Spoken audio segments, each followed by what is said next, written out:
what can be said about racism in the UK?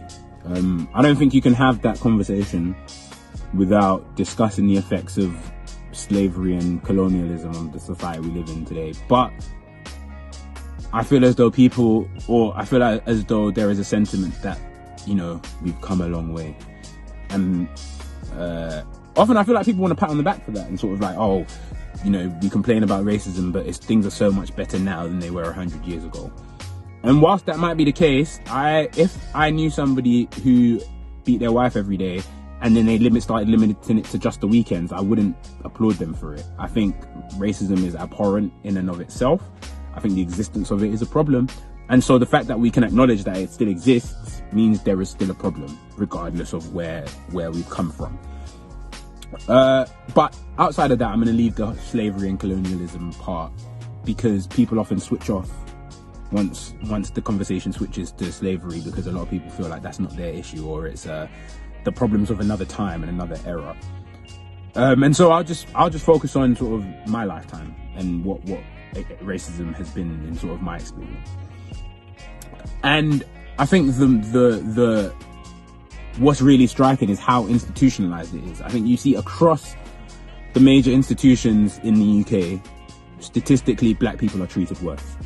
It's there, it's recorded, these are well-documented statistics. It goes throughout education, healthcare, justice, regardless. You see in education that black students are 3 times more likely to be suspended or excluded.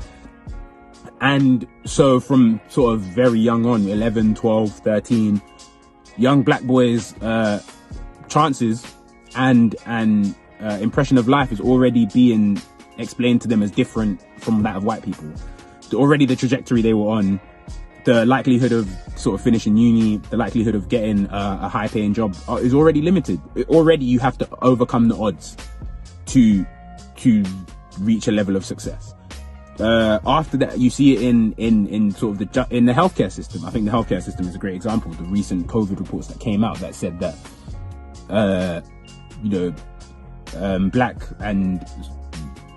black people were, and other ethnic minorities were more likely to contract COVID. Were, I think, 4 times more likely.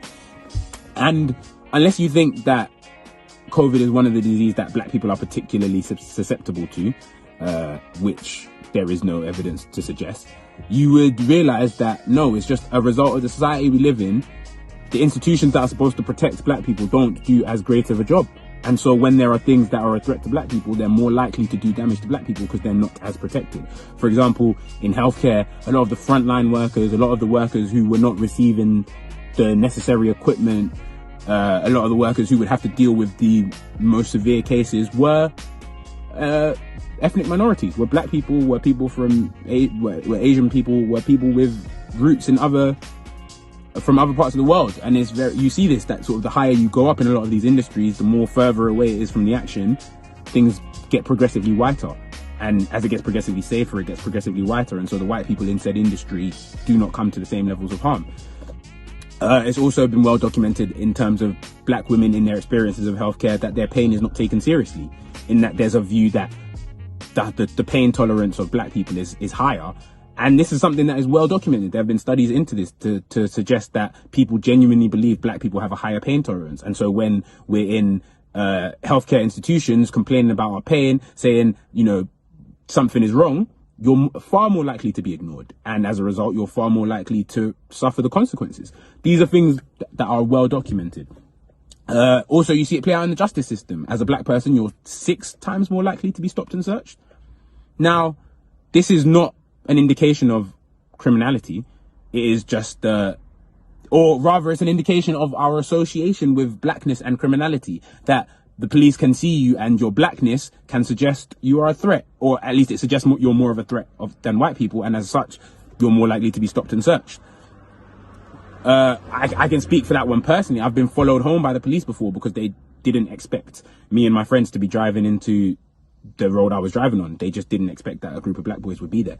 And the police got out, jumped out, all came to the car, approached the car aggressively, asked us all to get out, only to find out I was pulling into my driveway. I was literally just going home, doing absolutely nothing wrong. But this is the experience that you get even when you're doing nothing wrong as a black person.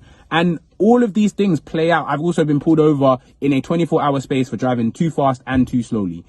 And it just, on the day, it seemed as though it was like listen, I'm not going to do anything right. Regardless of what I'm doing, there'll be a reason for the police to stop me because they've seen my face and I look like crime to them. But all of these, whether or not you think these things exist, they all play out in the average experience of black people versus white people in the UK. When it comes to household income, the average white household, I read the other day, it's around 250k, sort of the wealth in the average white household, whereas for the average black household, it's about 60. So on average, black people have less, like, all of these things play out in less economic power for black people. And as a result, these things don't get fixed because black people have less economic power.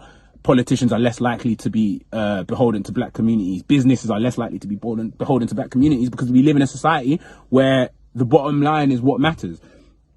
All that being said, there is still hope. There is still room for growth. Things I think that would address this is putting black people in prominent positions of power that aren't token positions, not Minister of Diversity, not sort of BAME, head of BAME or anything like that. I think, no, like, your marketing director, what do they come from a background that you feel will represent these groups? Because until you start seeing these things, we won't see change. I think I think having the conversations, uncomfortable conversations with family and friends as a white person is something you need to do.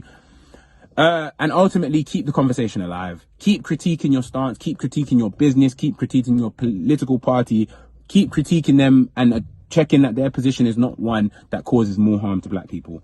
And I think that's ultimately that's all you can do. That's all we can do.